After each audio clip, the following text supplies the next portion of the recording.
Hello dear students. आज हम पढ़ेंगे फर्टिलाइजेशन इन ह्यूमंस में स्टेप्स ऑफ फर्टिलाइजेशन में cortical reaction and fusion of pronuclei.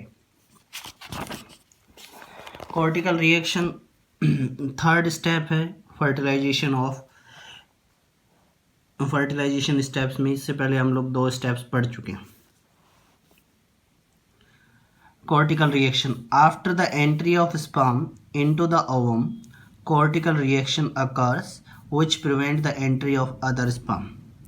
क्या बात कर रहे हैं कि इट मीन्स जब सेकेंड स्टेप कंप्लीट हो जाती है, एंट्री ऑफ स्पर्म कंप्लीट हो जाती है, उसके बाद में कॉर्टिकल रिएक्शन स्टार्ट होती है। कॉर्टिकल रिएक्शन का इम्पोर्टेंस क्या है कि प्रिवेंट करती है मतलब रोकने का काम करती है। किसका? इट मीन्स एक स्पर्म जब एंट्री कर जाता है ओवम के अंदर, तो उसके अलावा कोई दूसरा स्पर्म एंट्री नहीं कर पाए। That is the cortical reaction. In this reaction, इस रिएक्शन में क्या होता है? The cortical granules present below the plasma lemma of the ovum. Cortical granules यानी छोटे छोटे पार्टिकल, ठीक है, जो कहाँ पे प्रेजेंट होते हैं? प्लाज्मा लेमा में प्रेजेंट होते हैं, ओवम में, ठीक है। Form chemical substance. ये ग्रेन्यूल्स एक केमिकल सब्सटेंस का फॉर्मेशन करते हैं between the cytoplasm of ovum and vitelline membrane. कहाँ पर? ये ग्रेन्यूल्स, कॉर्टिकल ग्रेन्यूल्स एक सब्सटेंस का, केमिकल सब्सटेंस का फॉर्मेशन करते हैं। कहाँ पे? साइटोप्लाज्म और विटेलाइन मेम्ब्रेन, ओवम की विटेलाइन मेम्ब्रेन और साइटोप्लाज्म के बीच में। By this reaction the zona pellucida और corona radiata reappears at the path where the sperm enter and no other sperm able to enter in the ovum. इस reaction की वजह से जोना पैलुसिडा और कोरोना रेडिएटा दोबारा से रीअपियर हो जाती है, ठीक है, यानी जनरेट हो जाएगी, ग्रो कर जाती है। और at the path where the sperm enter, कहाँ पर? जहाँ पे स्पर्म एंटर करा था वहाँ से टूट जाती है, वहाँ दोबारा से जनरेट हो जाती है। और इस वजह से, इस एक्शन की वजह से दूसरा कोई स्पर्म एंटर नहीं कर सकता ओवम के अंदर। After the entry of sperm into the ovum following metabolic activities are induced. जब ओवम के अंदर स्पर्म एंटर कर जाता है तो कुछ मेटाबॉलिक चेंजेस होते हैं, इंड्यूस्ड होते हैं, यानी एक्टिविटीज़ कंप्लीट होती हैं। वो हैं, फर्स्ट है fertilisation cone is formed on the surface of ovum. Fertilisation cone मतलब जहाँ पे फर्टिलाइजेशन कंप्लीट होना है, क्रोमोसोमल और प्रोन्यूक्लियर जहाँ पे अटैच्ड होंगे, वो फॉर्म हो जाता है कहाँ पे? सरफेस ऑफ ओवम की सरफेस पे। सेकेंड है vitelline membrane changes into fertilisation membrane. ये जो विटेलाइन मेम्ब्रेन है ओवम के अंदर, वो किस में चेंजमेंट हो जाती है? फर्टिलाइजेशन मेम्ब्रेन में चेंजमेंट हो जाती है। नेक्स्ट है movement is found in the cytoplasm. Cytoplasm में मूवमेंट होना स्टार्ट हो जाता है। Permeability of plasma lemma increases. Plasma lemma की परमिएबिलिटी क्या हो जाती है? इंक्रीज हो जाती है। The rate of protein synthesis increase. इस टाइम में प्रोटीन सिंथेसिस होना और ज़्यादा स्टार्ट हो जाता है, यानी इंक्रीज हो जाता है, ठीक है, ओवम के। मेटाबॉलिक डिवीजन बिगिंस, और डिवीजन माइटोटिक डिवीजन स्टार्ट हो जाते हैं, बिगिंस हो जाते हैं, स्टार्ट हो जाएंगे। फोर्थ स्टेप है अपनी फर्टिलाइजेशन की, फ्यूजन ऑफ प्रोन्यूक्लियाई। इसमें फर्स्ट पॉइंट है entry of sperm in an ovum acts as a stimulates. Sperm की एंट्री ओवम के अंदर एक स्टिमुलस के जैसे, मतलब उसके अंदर एक एक्टिविटी जनरेट करती है, स्टिमुलस प्रोवाइड कराता है। जैसे स्पर्म एंट्री करेगा तब ये प्रोन्यूक्लियाई की एंट्री करने के लिए जो भी प्रिपरेशन है उसके लिए रेडी हो जाता है ovum. Due to this stimulation second maturation division take place. और स्पर्म की एंट्री से जो स्टिमुलस मिलता है उसकी वजह से क्या होता है? सेकेंड डिवीजन स्टार्ट कर जाता है। Next, after the entry of sperm inside the ovum the head and the middle piece of sperm rotates by 180 degree angle.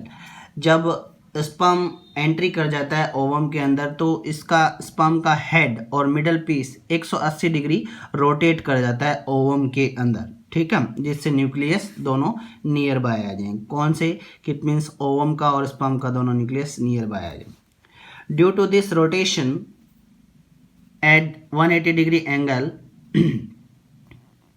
Mitochondria and proximal centriole reaches forward to the head. और इस rotation की वजह से जो proximal centriole है किसका? Sperm का, और माइटोकॉन्ड्रिया वो सर के नज़दीक में यानी स्पर्म हेड के नज़दीक आ जाते हैं। सेंट्रोमियर नेक्स्ट है। Centromere centrosome carried by sperm divides into two parts. जो स्पर्म के अंदर जो स्पर्म के अंदर सेंट्रोसोम होते हैं वो दो पार्ट्स में डिवाइड हो जाते हैं and forms chromosomal spindle at the centre of the active cytoplasm. और क्या बनाते हैं?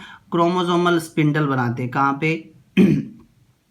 साइटोप्लाज्म के सेंटर में, ओवम के साइटोप्लाज्म के सेंटर में। नेक्स्ट है with the formation of second polar body.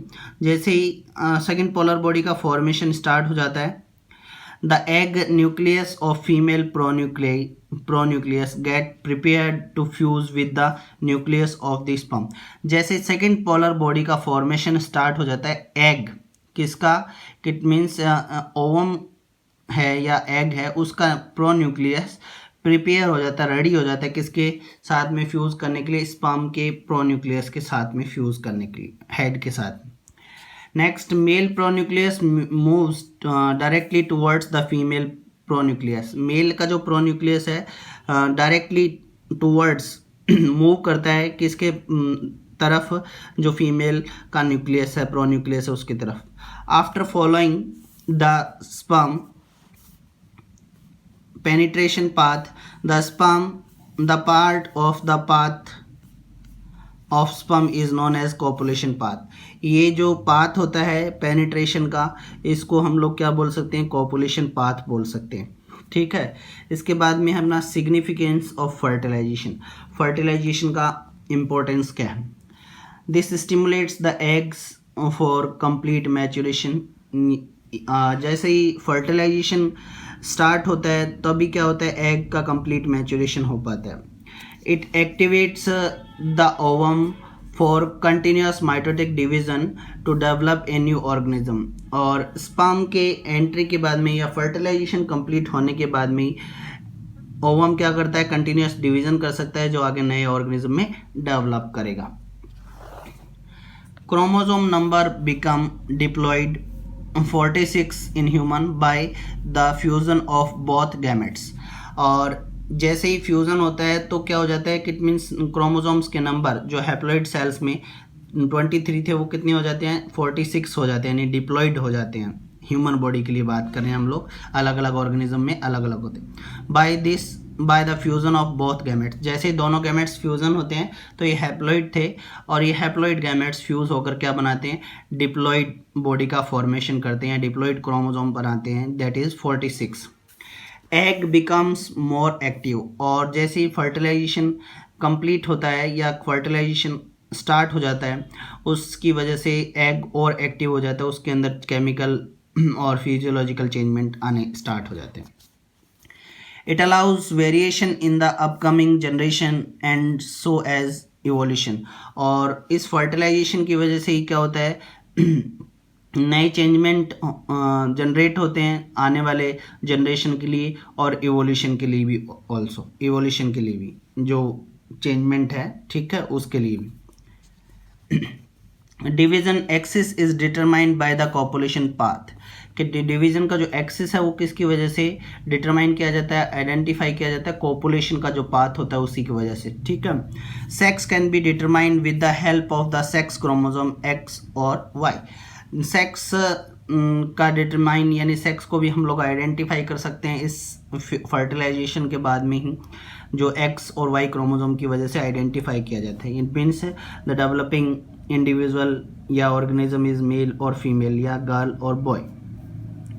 Formation of fertilization membrane takes place after the entry of sperm, which checks the polyspermy. Formation of fertilisation membrane इस fertilisation के बाद में fertilisation membrane का formation होता है, takes place after the entry of sperm. Start होती है जब स्पर्म की एंट्री हो जाती है, और जो क्या चेक करता है, पॉलीस्पर्मी को, विच चेक द पॉलीस्पर्मी, यानी एक से ज़्यादा स्पर्म एंट्री नहीं कर गया। ये आज का हमारा टॉपिक था स्टेप्स ऑफ फर्टिलाइजेशन में। स्टेप्स ऑफ फर्टिलाइजेशन में नंबर 3 स्टेप्स कॉर्टिकल रिएक्शन, और number 4 step fusion of pronuclear and the significance of fertilisation. Thank you.